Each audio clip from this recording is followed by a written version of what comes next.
सर्दियों में हम देखते हैं कि जैसा कि जोड़ों का दर्द बहुत बढ़ जाता है, लोग इसकी शिकायत करते हैं बहुत ज़्यादा। तो सर्दी से इसका क्या रिलेशन है और सर्दियों में ही ये केसेस क्यों बढ़ जाते हैं?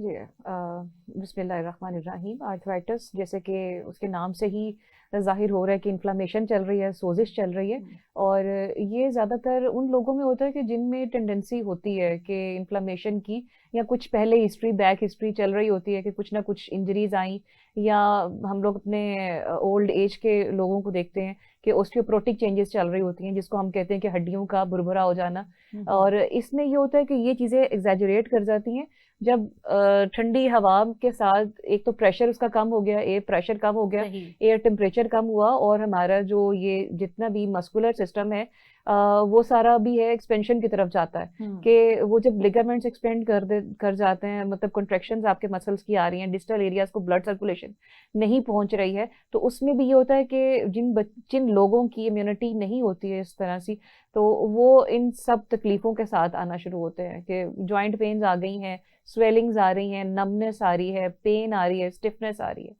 और ये हमारे टेम्परेचर के साथ रिलेटेड होता है, क्योंकि मसल्स उसमें आपके कॉन्ट्रेक्शन की तरफ जा रहे हैं और लिगामेंट्स आपके वो एक्सपेंड कर जाते हैं उस एयर प्रेशर के कम होने की वजह से। बिल्कुल सही, बहुत ही बेहतरीन पॉइंट आपने बताया। नाज़रीन, जैसा कि डॉक्टर मदिया ने बताया कि हमारे साथ होता क्या है कि जब सर्द हवाएं चलती हैं तो कंस्ट्रिक्शन होने लगती है हमारी आर्टरीज में, हमारी जो खून की शरियानें हैं वो तंग होना शुरू होती हैं, और वो प्रेशर जब पड़ता है और डायलेट होती हैं, यानी ठंडा और गर्म होता है जब मौसम, तो उसकी वजह से ये प्रॉब्लम होती है कि जोड़ों में दर्द की शिकायत होती है, मस्कुलर स्टिफनेस आ जाती है। इसके साथ साथ एसोसिएटिव बहुत सारी प्रॉब्लम्स हैं जिनकी वजह से ऐसा होता है कि जोड़ों में दर्द होने लगती है, जो हम अपनी डॉक्टर से अभी जानेंगे। डॉक्टर साहब भाई, ये हमने ये तो जाना कि ये सर्दी में ऐसा होता है कि मौसम का असरात होते हैं, बहुत सारी और रीजंस होती हैं जो आपसे हम जी आगे बिल्कुल। जानते हैं। तो आप बताइएगा कि हमारे नाज़रीन को जॉइंट क्या होते हैं, इस हवाले से भी बताइए कि ये जोड़ होते क्या हैं, क्योंकि इनकी इन्फ्लेमेशन के हवाले से, इनकी दर्द के हवाले से तो हम जरूर बात करेंगे, लेकिन बिल्कुल। हमारे स्टूडेंट्स भी हमें सुन रहे हैं, जी जी। तो आप बात कीजिए। बिल्कुल, जॉइंट्स जहाँ पे ही हम देख रहे हैं कि हमारी मूवमेंट्स आ रही हैं, फ्लेक्शन हो रही है, एक्सटेंशन हो रही है, ये दो मूवमेंट्स हमारी होती हैं किसी भी जॉइंट में। ठीक। जॉइंट वो एरिया है जहाँ पे दो हड्डियां एक दूसरे के साथ कम्युनिकेट कर रही हैं, मिल रही हैं, मूवमेंट आ रही है। ठीक है। और जब कभी फ्लेक्शन और एक्सटेंशन का मामला आता है कि आपकी ये कोहनी है, ये हम्म, जॉइंट है, जहां जहां भी एक्सटेंशन आ रही, जहां दो एंड्स मिल रहे हैं, और उसको वो ओवरलैप किया होता है एक साइनोवियल मेम्ब्रेन में। बिल्कुल। ठीक है जी। और उसके अंदर होता है, अल्लाह ताला ने एक कुशन इफेक्ट रखा होता है साइनोवियल फ्लूइड के जरिए। हम्म, और वो फ्लूइड जो है वो साथ में कंपनसेट कर रहा होता है कि आपकी वो फ्रिक्शन नहीं आने देता, आपके जॉइंट्स की आपस में जो है वो लुब्रिकेशन को मेंटेन रखता है, फ्रिक्शन नहीं होने देता, और किसी किस्म का भी कोई प्रेशर है वो दोनों हड्डियों की जो डिस्टल पार्ट्स है उस पर वो नहीं आने देता। और ये आपके जॉइंट्स हैं। अब मजीद अगर चले जाए उसकी फिजियोलॉजी, वो वो तो काफी डीप हो बहुत जाएगा। लंबा हो जाता है, लेकिन इतना ही हम कह सकते हैं कि जहां पे हमारी हड्डियां या हमारे आर्म्स हैं, फोर आर्म्स हैं, आपके लेग्स हैं, जहाँ पे मूवमेंट्स आ रही है ना, जिस जिस पॉइंट से मूवमेंट आ रही है, वो हम्म, नी ज्वाइंट है, आपका एंकल ज्वाइंट है, डिस्टल फ्लेंजेस हैं, आपके इंटरफ्लेंशियल ज्वाइंट्स हैं, ठीक है जी, एल्बो ज्वाइंट है। जब जहां जहां, और सर्वाइकल की बात कर ले, सर्वाइकल है, आपके बिल्कुल। स्पाइनल कोड के साथ साथ जो एरियाज चल रहे हैं, आपके हीप ज्वाइंट है। मतलब ज्वाइंट वो एरिया है कि जो जहाँ पे दो हड्डियां एक दूसरे के साथ आ रही हैं, और वो इस तरह से एक बाइंड नहीं जंक्शन है। है, बिल्कुल। बिल्कुल एक जंक्शन है, और वो इस तरह से सेपरेट है कि उसके दरमियान साइनोवियल मेम्ब्रेन की एक लाइनिंग, कार्टिलेज है बिल्कुल एक उसमें। कार्टिलेज है, और उसके साथ वो फ्लूइड के साथ जो है वो एक दूसरे बिल्कुल। को सपोर्ट किए हुए हैं।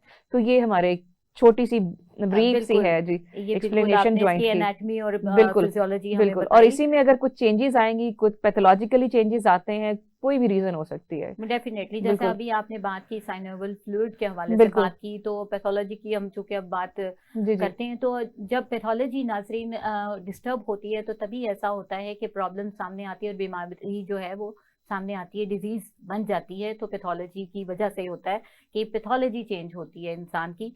अब बॉडी में साइनोवियल फ्लूइड क्या चीज़ है ये भी हम डॉक्टर साहब से जानते हैं। एक्चुअली ये भी एक वजह है कि सर्दियों में इसके ऊपर भी इफेक्ट आता है, ये भी, ये एजिंग के साथ भी होता है और डिक्रीज कर जाता है। वो जिसे कहते हैं कि ग्रीज लाइक चीज़ होती है हमारे जॉइंट्स के अंदर, जब वो रिलीज कर जाती है और वो यानी वक्त के साथ साथ ड्राई हो जाती है, तो उसकी वजह से एक रगड़ की कंडीशन पैदा होती है हमारे जॉइंट्स में, और उसकी वजह से फिर पेन होने लगती है। तो डॉक्टर साहबा, थोड़ा सा मैंने बताया, मजीद आप थोड़ा सा बता दें कि जी साइनोवियल बिल्कुल। फ्लूइड क्या होता है। बिल्कुल अल्लाह ताला ने एक निज़ाम रखा हुआ है हमारी बॉडी में कि सब जो आपके जितने भी मसल्स हैं, आपके जितने भी स्मूथ ऑर्गन्स हैं, ठीक है जी, उन सबको ब्लड सप्लाई पहुंच रही है कैपिलरीज के जरिए, ठीक सही। है। लेकिन कार्टिलेज आपकी बोन्स की एट द एंड जो है, जो हम बड़े शौक से हड्डी चबाते हैं हाँ खाते हुए, जो हम खाते हैं वो कार्टिलेज होती है, कुरकुरी हड्डी होती है, एग्जैक्टली। ठीक है। वो ऐसे ही हमारे भी होती है, हर एक जो हमारी बोन है उसके डिस्टल एंड पे कार्टिलेज होती है, उसको ब्लड सप्लाई जो होती है वो उस तरह से नहीं पहुंचती, कैपिलरीज ठीक। वहां पे नहीं होती है, हम्म। ठीक है।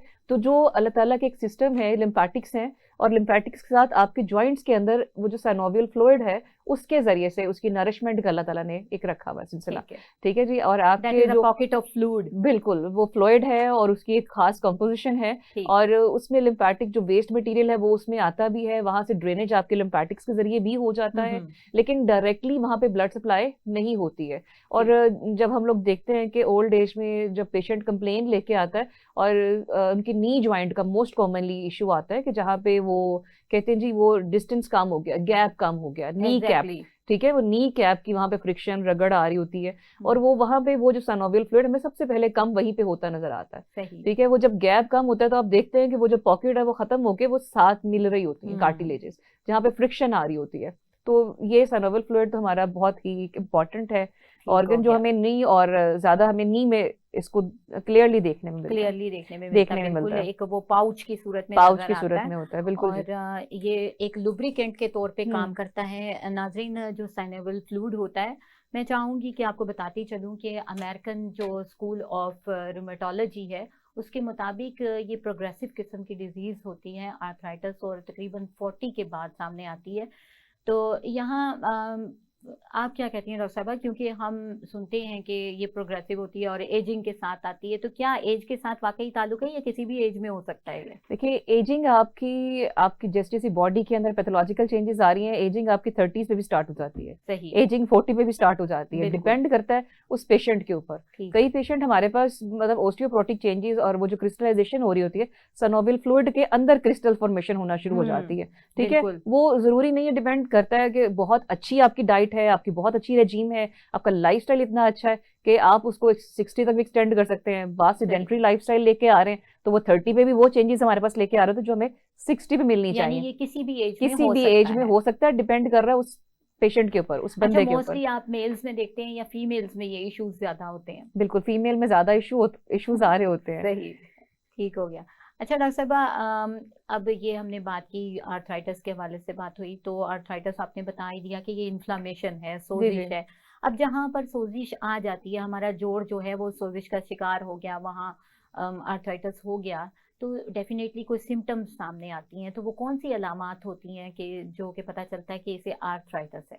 बिल्कुल जी, आर्थराइटिस को भी अब हम ना कैटेगोरिकली डिवाइड कर देते हैं ना, कि जो ये ओस्टियो आर्थराइटिस है, ये रुमेटॉइड टाइप्स, आर्थराइटिस है। डेफिनेटली हम टाइप्स पे बिल्कुल, आते हैं। आप हाँ जी। जरा अलामात को मैं अलामा चाहूंगी तो कि टाइम सिंपल, टू हमारे टाइम। पास पेशेंट आता है कि जी अर्ली मॉर्निंग स्टिफनेस आ रही है, अर्ली मॉर्निंग जो है उसको एक रेडनेस है, स्वेलिंग है, नमनेस के साथ भी वो आ सकता है, और पेन है। सबसे पेन है। बड़ी जो होती है वो पेन होती है, पेन मूवमेंट में भी हो सकती है, पेन वैसे भी बैठे बैठे बिल्कुल भी हो रही है।